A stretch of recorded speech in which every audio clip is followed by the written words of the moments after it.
ఇక మీ బాన్స్వాడలా గులాబీ జెండా మీరు గతంలో ఎగిరేసినారు. గతంలో అక్కడ ఒక పెద్ద ఆయనని గెలిపించినారు. ఇక ఆయన పేరు మీకు తెలుసు, అన్నీ తెలుసు, నేను చెప్పాల్సిన అవసరం లేదు. సింపుల్గా చెప్పాలంటే గాచారం బాగలేకనే పోచారం వేరే దాయిలో పోయింది. గంతే, ఏం లేదు. గాచారం బాగలేదు ఆయనకు. ఎవడన్నా తెలిసి మునిగే పడవ ఎక్కుతాడా అసలు? నాకు అర్థం కాదు. ఆ కాంగ్రెస్ అనేది ఉంటుందా అసలు? ఉండే పార్టీ గన్లో పోయి ఇక నేను మొదలు పుట్టుక కూడా నాది కాంగ్రెస్నే పుట్టినా అని చెప్పి డైలాగులు కొట్టి అందులో పడ్డాడు. పడి ఇవాళ గిలగిలా కొట్టుకునే పరిస్థితి. కుడితిలో పడ్డ ఎలక కదా కొట్టుకున్నట్టు ఇవాళ మింగలేక కక్కలేక ఈ వయస్సులో ఏం కర్మాది నాకు అర్థం కాదు. ఏ పార్టీలో ఉన్నారో కూడా చెప్పుకోలేని పరిస్థితి. నిన్న మొన్నటిదాకా స్పీకర్గా పనిచేసిన పెద్ద మనిషికి ఇలా ఏ పార్టీలు ఉన్నవా అంటే చెప్పలేని పరిస్థితి. ఇంతకంటే అవస్థ అవసరం ఆ పెద్ద మనిషికి. అందుకే నేను మీకు చెప్పేది ఒకటే, ఎలక్షన్ ఎప్పుడొచ్చినా, ఎలక్షన్ ఏ రోజు వచ్చినా పోచారం శ్రీనివాసరెడ్డి గారిని ఓడగొట్టడమే లక్ష్యంగా మనం పనిచేద్దాం. ఖచ్చితంగా కాంగ్రెస్ను బొందబెట్టాలి. పోచారం శ్రీనివాసరెడ్డి గారు దేవుని మీద ఒట్టేసి ఏదైతే మాట తప్పిండో, తెలంగాణ తిరుమల కేసీఆర్ గారు ఇచ్చిన నిధులతో ఆ రోజు కేసీఆర్ గారు స్వయంగా వచ్చి తెలంగాణ తిరుమలలాగా డెవలప్ చేస్తా అంటే బ్రహ్మాండంగా కోట్లాది రూపాయలు నిధులు ఇచ్చిండు. ఆ రోజు ఏం చెప్పిండు ఆ పెద్ద మనిషి? నీ బొందిలో ప్రాణం ఉన్నంత వరకు మీతోనే ఉంటా అన్నాడు. మరి అలా ఏమైంది? ఏం అవసరం వచ్చింది? దేవుడి మీద ఒక రేవంత్ రెడ్డి ఒట్లు పెట్టి మోసం చేస్తాడు అనుకున్నా. పోచారం గారు కూడా మోసం చేసిండు. రేవంత్ రెడ్డి గారి గురించి మనకు తెలియాల్సి, మీకు తెలుసు ఆయన ఒక చిచోరాగాడు, ముఖ్యమంత్రి కాదు, మన్ను కాదు, ఒక చిచోరా. ఏం మాట్లాడతాడో తెలియదు, ఎప్పుడేం ముడతాడో తెలియదు, ఎక్కడేం మాట్లాడాలో తెలియదు. ఒక చిచోరాగాడు మన కర్మ బాగలేకి అలా ఈ రాష్ట్రానికి ముఖ్యమంత్రి అయిండు. ఢిల్లీకి మూటలు పంపుతాడు, నెలకు ఒకసారి పోతాడు, రెన్యువల్ టప్పా వేయించుకుంటాడు, వస్తాడు.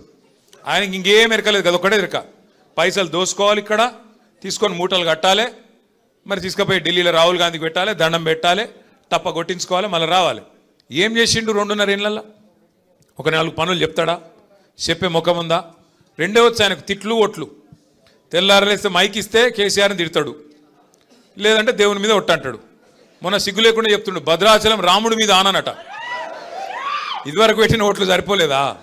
ఇదివరకు పెట్టిన ఓట్లు దేవుళ్ళ మీద పెట్టలే. అప్పుడు రుణమాఫీ చేస్తా, 2 లక్షల రుణం మాఫీ చేస్తా అని చెప్పి ఆడ దేవుడు ఏ ఊరికోతే ఆ ఊరి మీద దేవుని మీద ఒట్టు పెట్టిండు. భద్రాచలం పోతే రాముని మీద ఒట్టు, యాదగిరిగుట్ట పోతే లక్ష్మీనరసింహస్వామి మీద ఒట్టు, అటు మన ఆలంపూర్ పోతే జోగులాంబ మీద ఒట్టు. ఇప్పుడు దేవుళ్ళందరూ తలకాయ పట్టుకున్నారట, వీడెక్కడ దొరికిండ్రా మాకు మాయంబడబడ్డాడని. అంటే మాటలు కోటలు దాటుతున్నాయి కానీ పనులు మాత్రం చేతులు దాటుతలేవు. ఇవాళ చేతులు కూడా దాటుతలేవు, కడప దాటుతలేవు.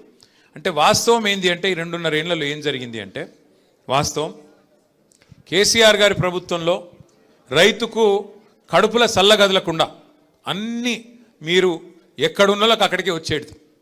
యూరియా అది ఇది కాదు, ఒక యూరియా మాట్లాడుకుందాం పట్టు. ఎట్లుండే యూరియా కేసీఆర్ ఉన్నప్పుడు? ఆటో అన్నకో ఆటో తమ్ముడికో ఫోన్ కొడితే పొలం కాడికి యూరియా వస్తుంది. కరెక్ట్ అని చెప్పేది కాదా? ఇవాళ ఏంది పరిస్థితి? షాపుల ముంగట మళ్ళీ బాగుందా లైన్లు? యాపులు బాగున్నాయా? షాపులలో ఉన్నాయా యూరియాలు? ఇప్పుడు యాప్ పెట్టినరు, యాప్లో యూరియా ఎట్లా దొరుకుతుంది? షాపులు ఉంటేనే కదా. షాపులనే లేకపోయా, షాపులు ఎక్కడ లైన్లు కనబడతాయేమో అని చెప్పి యాప్ అని డ్రామా. లేదాడ యూరియా లేదు, యూరియా తెచ్చే తెలివి లేదు, రైతు బంద్ చేసే ముఖం లేదు. కరెంట్ చక్కగా వస్తుందా?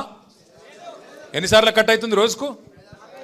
మళ్ళా మోటార్లు కాలడు షురు అయిందా లేదా? మోటార్లు కాలుతున్నాయా? ఆఖరికి ధాన్యం అమ్ముకుందామంటే సంచులు దొరుకుతున్నాయా? సుతిలన్నీ ఇస్తుండ వాడు, కనీసం సంచులన్నీ ఢిల్లీకి పంపుతుండదు. మనకి ఎరికే బిజీగా ఉన్నాడు, ఢిల్లీకి పంపుట్ల సంచులు దొరకాయిడ, సుతులు కూడా ఇస్తలేడు కనీసం. రైతు బంధు 4 సార్లు ఎగ్గొట్టిండు. యాదుకున్నదా లేదా? అది కూడా మర్చిపోయిరా.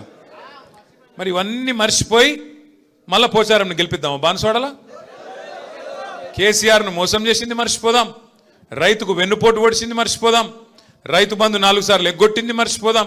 ఇవన్నీ మర్చిపోయి రేవంత్ రెడ్డిని కాంగ్రెస్ను మళ్ళీ గెలిపించేంత చైతన్యం లేదా మనకు బాన్స్వాడలా?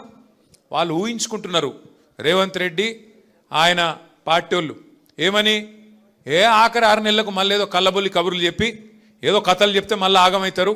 అమాయకులు తెలంగాణ గ్రామీణ ప్రాంతాల్లో ఉండే రైతులు ఒకసారి మోసం చేసినాం, మళ్ళా మోసం చేస్తాం అని చెప్పి నమ్మకంగా ఉన్నాడు. ఇవాళ 2 లక్షల రుణమాఫీ చేస్తా అన్నాడు. కనీసం 30-40% అయిందా? అది అయిందా కాలేదా?